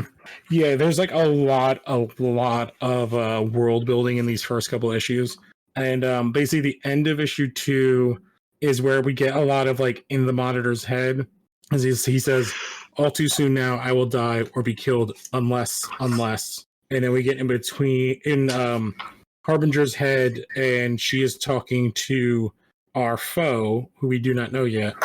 And basically like giving like an update. He's implemented his plans, the warriors are on place, and the other person says like the Monitor will fail and you can't stop me, go, there's work to be done, like I will rule supreme. And then we go to like the final page where it's like a beautiful panel with like space and earth and Harbinger's face. Oh my god, it's a beautiful final shot. Yeah, and this is where we go thing like universe after universe has fallen before my power. World after world is absorbing into one. How many worlds do I control? How many lives are now mine? And then it goes through the blue stuff. Yes, please. All right, Lila, I raised you from childhood, yet even then I knew how it would end. You were a child lost from the start, but I still within you hope. Find that hope, Lila. Call on it soon, for the darkest times are only hours away. Resist the temptations, Lila. Through you, through the child from Earth 3, through the man who calls himself Pariah. Only through all of you and all my champions can the universes that still live survive. Great, just conflict. Yeah, this is again like even compared to like issue 1. Whenever we get any of the space stuff, it's like even more Kirby style of stuff like that, and we get to see like the kind of scope where the Monitor's plan is not just it's not in space, but it has to do obviously Earth 1, but through different times. So in the kind of ancient mystical past of like Atlantis on land to the far future of like the Legion of Superheroes along with the current Earth. And yeah, we're kind of with our original team. So Psycho Pirate's been picked up by this evil antagonist of the series, and Lila has been corrupted, and Orion's the only one that kind of knows something is up. So exactly. Was there anything you guys want to add about issue 2 before we jump into 3? Assuming that's a no. No. I guess that's a no. So actually, just one thing. 80s Batman is very calming. 80s Batman's pretty cool. So I did like in the one part in issue 2 though, it'll be the only thing I say is like Lila or Harbinger brings up like, oh, we can get somebody to replace Psycho Pirate, and she brings up Raven, and Monitor's like, nah, it'll take too long. We just need to like move on. But it's a cool name drop. So you did not summarize issue 3, so we can kind of I'm just gonna kind of go through the pages what I'm reading right now, and go from there. So we're picking back up with the Monitor and Harbinger checking out Alexander. And kind of Monitor's remarking on how remarkable it is, and Alexander's like, "Can you let me the fuck out?" Cool, thanks. So yeah, the most important part here is the like Monitor's like ignoring Harbinger, and she's like, "Does he know? Like, is that why he's ignoring me? Does he suspect something?"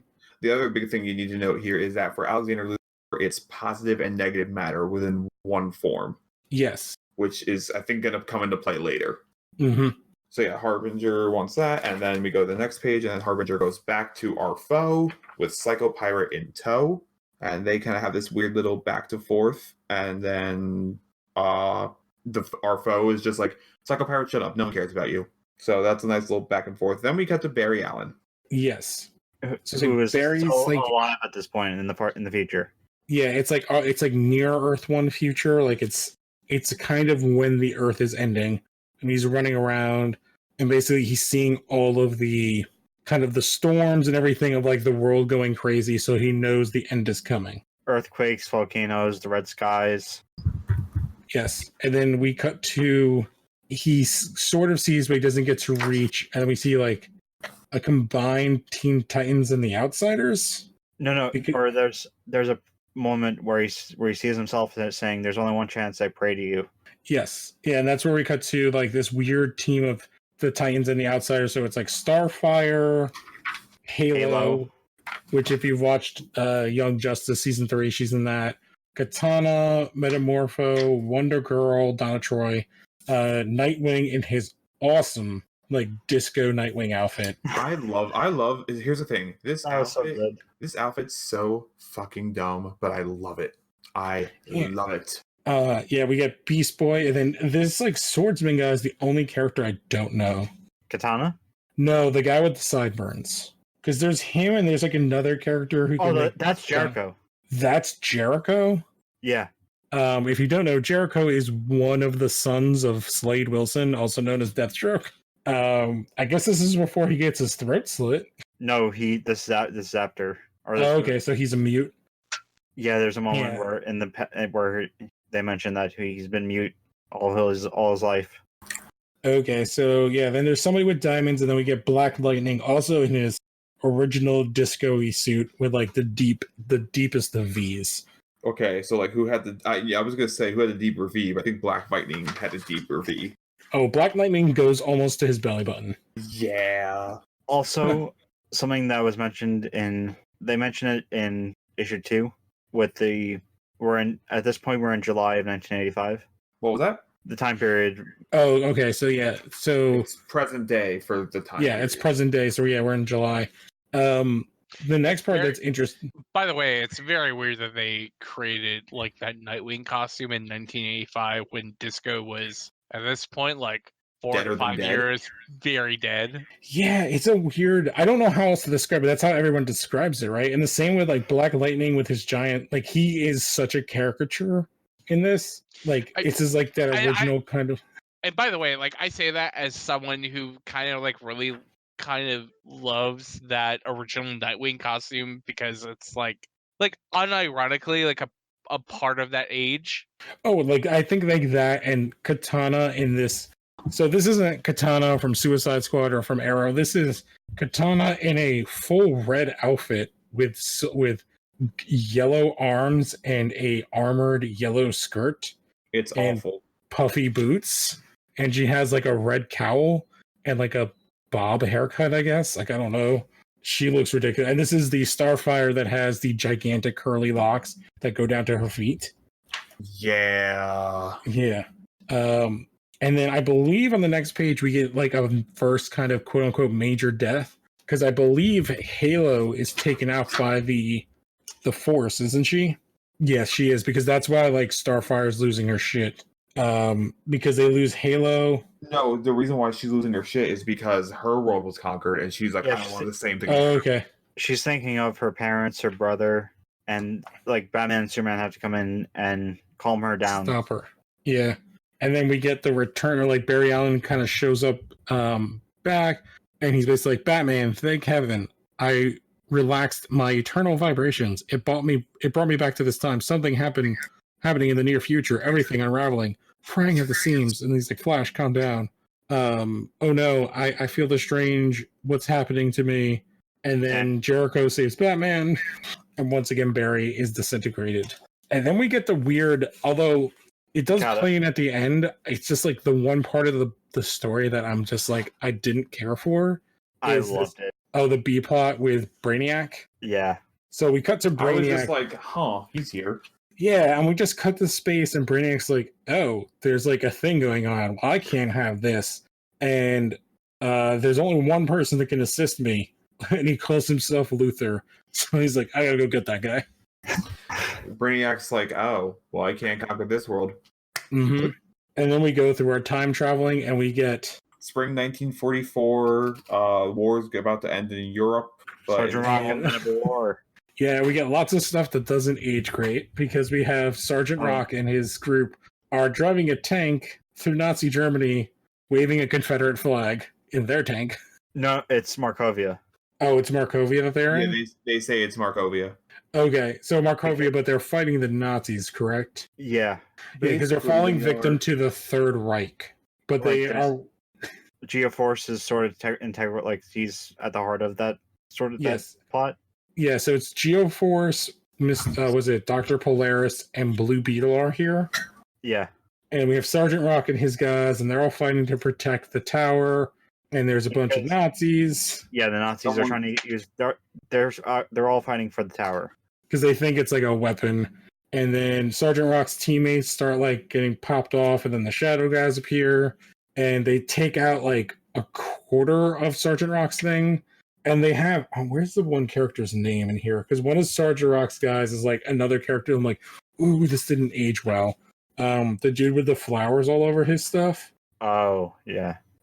Oh, god damn. What is his name? What did it say? I'm trying to remember. It's a panel where they show each soldier dying. Yeah. He's not one of the ones that dies there, though. But yeah. Oh, no, he dies like, oh, they literally call him Flower.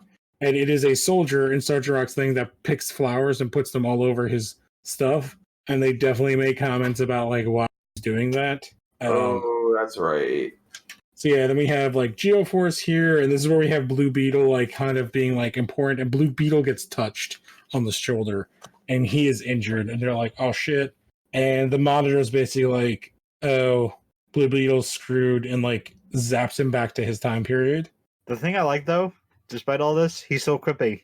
Like he's so quippy and stuff. He's very like, this is the old school Blue Beetle where he's very similar to Spider-Man and like the quippiness, because he's always like, I don't have any powers, I am just a dude, and there's like a dude with me that's a master of magnetism, there's a dude that with me that could move all these rocks, and who's the other person with him? It's just the two of them, and then there's like all these soldiers, and he's like, and I'm just like Mama Cord's little boy trying to do good out here. And we cut back to the future with Commandi, Solivar, Superman Earth 2, and Dawnstar. What's her name? Dawnstar. Dawnstar. Because yeah, doesn't she gets no Solivar. Yeah, Solivar's injured, so he gets popped away back to his time. And we're in the Old West, and we have, was it Jonah Hex, Badlash, Nighthawk. There's 4 of them, isn't there? Johnny Thunder.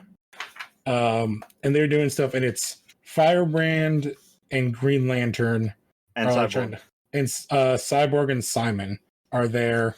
They're all kind of weird, like, I don't know, they just kind of battle it out, and Simon kind of like overpowers everybody. It gets like really wonky, and then the thing comes and takes out all the cowboys. I was gonna say, if we got to this part with the Red Lightning, I like how that's kind of hinted at, like in the Flash already. So it's kind of a good thing to say. So during this time, in all the other books that DC was putting out, their quote unquote tie-ins to it at worst would have red skies and lightning in the background of panels to kind of show that this is going on during when like shit's going down. But they would also count that as a tie-in book, which is shitty. There's one of the one, I think it was Swamp Thing, that their tie-in was basically Batman running up to him saying, "Get back and get safety," and just running off panel. Yeah. But we have seen again in the TV show, we've gotten the the red light of the sky. And then we jump back to the future and they're saving people. And then Kid Psycho is erased. And the kind of end is the kind of most important part of issue 3, which is the Monitor's looking and he's just like ancient Atlantis, the Old West, the far future. Yeah, the far future. And it's like all while one man watches. John, you said you have your book in front of you, right? Yes, I do. All right. Do you want to do the voice of the Monitor again, and I'll do Harbinger final page? Oh, I'm gonna love this. On the final page? Yes. So you do Monitor, I'll do Harbinger. Oh, okay. All right. This is the last page right before the end of the issue. Mm-hmm. Instead of days, only hours remain. The Earths are doomed. Still, my machines are in place. My agents are in their posts. It is time for my plan to begin. Wrong, fool. It is time for you to die. And so we get, this is the big one. End end of the Hang on. Wait. You gotta do this right. Next time, this is the big one. The end of the multiverse. When worlds die. Yes. I do want to make a comment, at least on my issue. Whoever did the reflections coming off of Harbinger placed them very interestingly on her. Yeah. Is this the last page? Yes.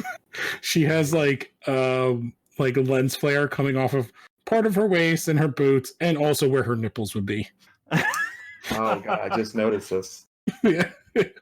But then I don't know, like I'm looking at the trade, so like we get the image for issue 4, which we won't talk about, is literally Harbinger standing over a dead Monitor with Pariah like cowering in a corner of a circle, if that makes any sense.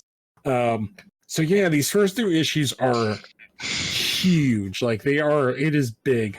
This I'm is trying to- honestly, this is like the way to kick off a big crossover like this, especially that's Yeah. as monumental as. Yeah. So the first 3 issues are 83 pages. I guess minus like 2 covers, so like 81 pages. Ladies and gentlemen, we have 384 pages of this entire thing. Yeah. So like the first three issues, I would say like really give us the scope of how goddamn big this is. But it's also kind of crazy that we are introduced to the Monitor and Harbinger, and issue 3 basically ends with the betrayal. Or yeah. So Well, you're kind of just like, where does it go from there? And when you keep reading it, it's just like it gets bigger and bigger and bigger. this kind of thing, yeah, it just gets bigger and bigger and bigger, which is like an insane thing to kind of think about. Because yeah, we haven't even. I think it's the next. Sorry, go ahead, Alan. They had been teasing this whole thing prior to Crisis on Infinite Earths. There's a moment in issue 1 or 2. Simon mentions that he's met the Monitor before, about that the Monitor ruined his the weapons deal he was trying to do. Oh yes, yeah, because there are a lot of tie-ins that like we are not going to cover For the sake of time. We are For the sake of- literally we are covering the main story. Yes. I do want to say I like the idea of us reading some of the pages, and I think next time Irving is on, I want Irving to be the voice of Pariah. Yes. Yes, please. And we could kind of do a little bit of comic theater. Irving, if you're listening to this, you have no choice in this matter. You're Pariah. And I can just John, message him right now. You're always Monitor. Yes. I feel like I am fine being our villain. I feel like we need to find a character for you, Siler. I'm the Psycho Pirate. Oh, actually, that works perfect. No, okay. Yeah, Wait. from now on. Then, so we have to. Okay, we're gonna figure this out obviously by next week. But we have to figure out a cast list. So who's gonna be Lila? Who's gonna be Harbinger? Honestly, I feel like I'm a Psycho Pirate, but I feel like I'd be a Harbinger. I feel like you can be Harbinger. I was gonna say, or you can be Earth 2 Superman. I think I would enjoy, but you're definitely Psycho Pirate for sure. There's a lot of characters, so we all would have to be multiple characters. If Fedorchek was here, I'd make him Psycho Pirate, no questions asked. All right. Well, maybe we can do, depending on people's schedules, a second episode over the weekend, and we can get him in here too. Oh, that'd be. Either one. I'm all for this idea of comic theater. Yes. All right. So that closes us out for week 1 of Crisis on Infinite Earths. So I did already come up with a name for this episode, and it's going to be Crisis with Infinite Jons. I love it. So yeah, plugs, and let's get out of here because it's midnight. All right, so I'll go. I'm John Scott. You can find me on Twitter, jmscott193. I've bopped around in the fandom zone a lot. I'm on Comics on TV. It's going to start back up, and we're doing Arrow to start with, and then from there on after Crisis, we'll see. All right, John. Yeah. You can find me on Twitter at John_FN_Styler. I'm also on Instagram under that same handle, where you see me talk about my work or comics I picked up for that week, or if you really care, see how I'm doing Pokemon TCG this weekend, because I've been freaking out about it for like the last couple weeks, and not to peel behind the veil, but there was a major tournament last week where the deck I was going to pilot did not show up at all, so it made me like double check everything, and now I have something else, and hopefully it works out. I am holding back just saying nerd like through your entire thing.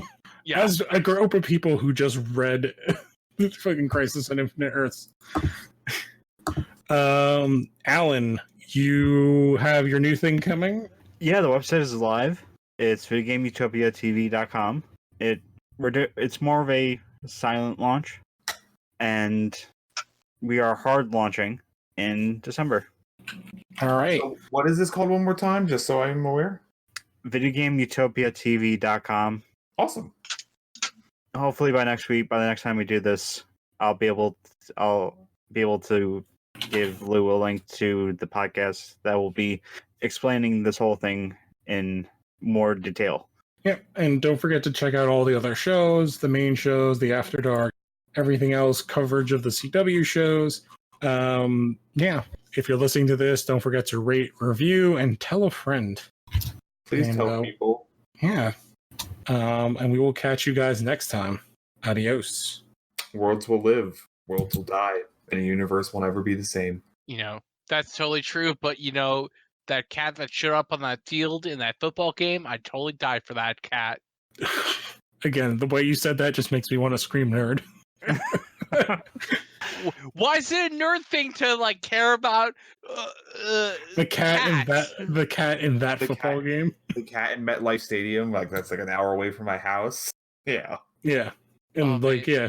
On Monday Night Football, God, if you don't adopt that cat, I will adopt that cat. that's a stadium cat, I'm pretty sure. That cat survives on Listen, gigantic rats. The states of New Jersey and New York have adopted that cat because Yeah. I'll be honest, we need a win for the Giants. It was the best Giants game in years, and it wasn't even about the Giants. But that's I think that cat made it into the end zone as many times as the Giants did that game. And he had... All right. We'll see you guys next time. Welcome to the Phantom Zone. And now, Comics.